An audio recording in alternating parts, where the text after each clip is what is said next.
Hello, I'm Audio. This will be the second post recording. So I dealt with a lot of shit in the last part, as you saw, and I finished off Tokugawa, which is great news. And I've got to deal with the Demon Army and Takeda still, but that's only two. That's only two forces, and that's pretty manageable. So I'm a lot less worried about it. I mean, look at all the shit that I had to carve through to get to where I am.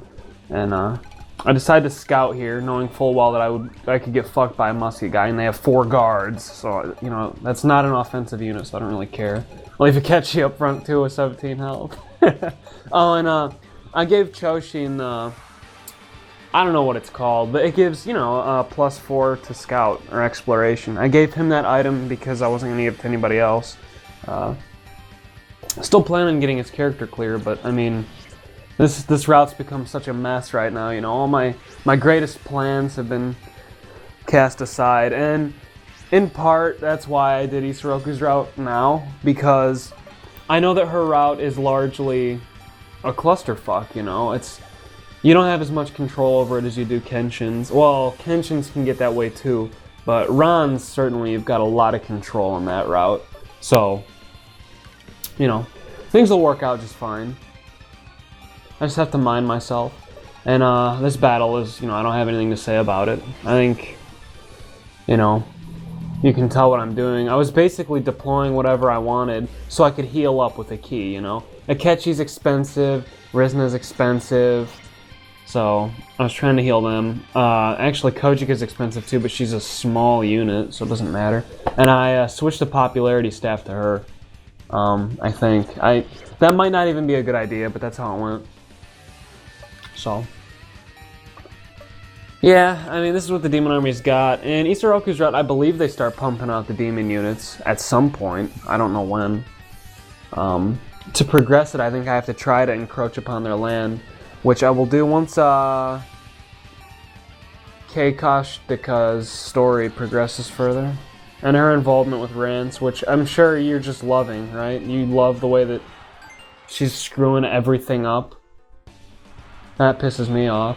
I don't have any units for this shit. I don't need to defend Shikoku anyway. It's not like it's important. And turn 54 is pretty early, you know. I moved pretty quickly in this playthrough. So. Yeah, this is the scene I thought that I had cut out, and I didn't, I didn't actually cut it out like I had thought that I had done, so. That's all there. But look at how they drew her face. She has that, what do I mean here? She's not exaggerated in one way or the other. Like, you can't tell if she's good or bad based on her expression. You can't tell her attitude based on her expression. You look at Syl and you're like, wow, she's really innocent and mostly pleasant to be around. You look at Keiko Kodori and she's like, kinda mischievous, but not, you know? And when it comes from anime, it's simple. It's basically the shape of the eyebrows and smile. I mean, look at 3G. You can tell. Look at how you can tell the difference between his 3 faces. I don't need to explain this shit. So yeah, Rance has a son that has pink hair. That'd be cool. I'd be all over that. I mean, well, that'd be funny. Well, I guess he could have that with Syl too, couldn't he? Huh?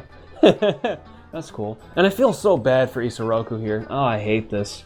Like she was trying hard and she actually needed this, Well, that's how life goes, The unlucky stay that way. Until you progress further into their route, And then they get lucky. So that's how that goes. And I basically rationalized that I'll end up having to defeat Takeda normally if I want them out of my area. I don't do that though in this part, I don't think. I think I just kind of screw around or am retarded or open up the inventory page some more because I haven't done that enough in this playthrough, I've spent at least 10 minutes this playthrough looking at inventory screens and not actually doing anything. My bad. So. Yeah, and like I said, I think I full heal with a satisfaction bonus because I basically I obviously don't have the money for it. I just got my national power back, and the other stuff wasn't that important. Rance, actually, his level matters in every route, but in Isoroku's route, if it's any route in the game, it's Isoroku's, where it's acceptable for Rance to be a lower level. And, arguably Kenshin's, but I would still disagree. I'd still say it's very important. It just depends how much you want to RP, That's all that is. So. And, Rance still doesn't remember shit, because they didn't actually have sex. No, it's not really spoilers, it's obvious, you should know that. So. Rance is just banging all these chicks all the time, and then he doesn't remember this one incident with this one woman, and she's miraculously pregnant. If I were him, I'd have a problem. I guess he does have a problem, but he blames it on Syl, because he thinks Syl didn't get the spell right, But she did, of course. All these impossibilities. And she can't be that far along. She's got to be barely anything, so it's not like she needs to be alone that badly. But,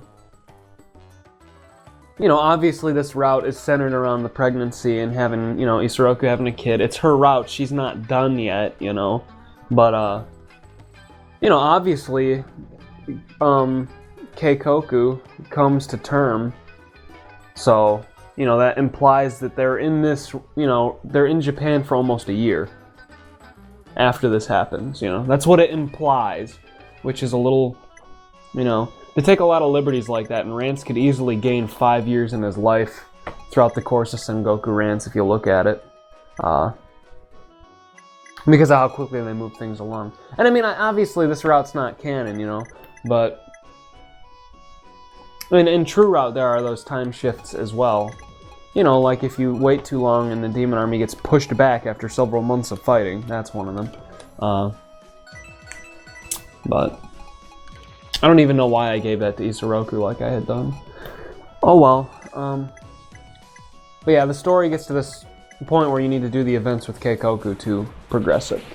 So that actually becomes my focus, I'm no longer focused on taking territories. And I had to scout this too, because true story, in 5-star difficulty, I had to attack this castle, and 3 of the Shimazu brothers were there, and Agureta was there while I was attacking the castle. And on 5-star difficulty, they all had 9,999 attack, or troops rather, which, that's cool. That was fun. Had a good time with that.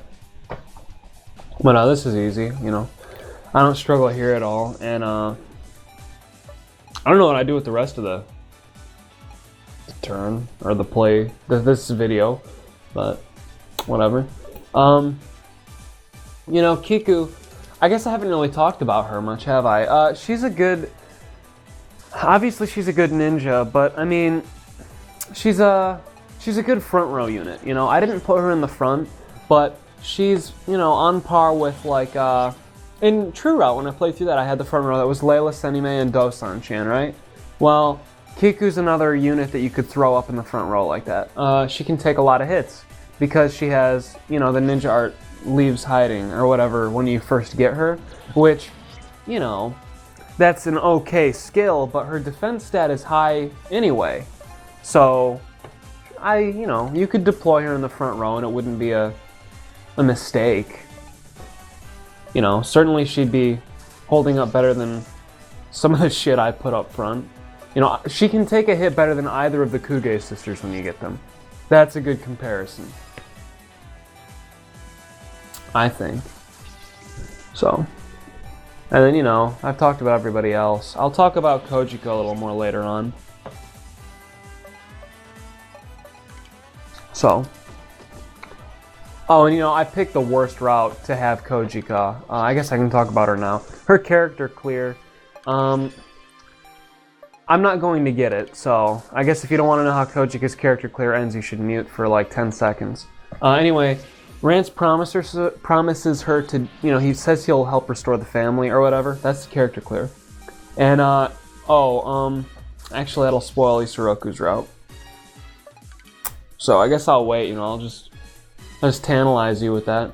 That was a good failed assassination attempt. I don't know how 540 odd people fail to kill 25, but that's cool. Or the one guy in the group of 25, you know, whatever. And then Takeda goes balls deep into my land, you know, they're just good guys there. Actually, they're the only army that can go balls deep in anything because they're all guys. So, and Shimazu has Agureta. She's not a guy. And this scene's really disturbing. I don't like this at all. Ran has a couple scenes like this.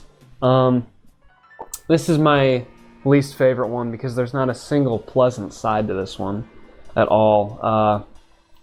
You know, it's terrible. But, you know, I showed in, you know, I guess I'm going to talk about what I prefer here. I showed in True Route, you know, when Ran dies, you know, Son is with her, you know. And, you know, it gives Son, like, that fuel to get revenge. So that's a good thing, you know. Something good comes out of her death. And, you know, in this scene, nothing happens. She's totally alone when she dies, and it's really awful. And then there's a third scene as well where she, you know, dies, and it's alongside Son. They die together, so that's an okay scene. You know, if they gotta die, they may as well die together, you know. I mean, I'd rather, you know, if my wife and I are gonna die, I'd like to die with her, you know. Bros to the end, I guess.